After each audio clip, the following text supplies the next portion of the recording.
তিনটা কথা মনে রেখেন সারা জীবন। তিনটা গুণ অর্জন করতে পারলে দুনিয়ার সব সফলতা আপনার কাছে এসে ধরা দিবে।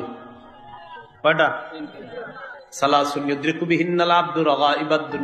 তিনটা গুণ অর্জন করতে পারলে দুনিয়ার সব সফলতা অর্জন করতে পারবেন। এক নাম্বার সুখের সময় বেশি বেশি দোয়া করা। সুখের সময় বেশি বেশি দোয়া করা, দেখছেন নি? সুখের সময় বেশি দোয়া করা। দুঃখের সময় তো আল্লাহরে ডাকেনি, সুখের সময় বেশি দোয়া করবেন। দুই নাম্বার সবরু ফিল বালা, বিপদে ধৈর্য ধারণ করা। তিন নাম্বার আর রিজা বিল কাজা, আল্লাহ যা ফয়সালা করে তা সন্তুষ্ট চিত্তে মেনে নেওয়া।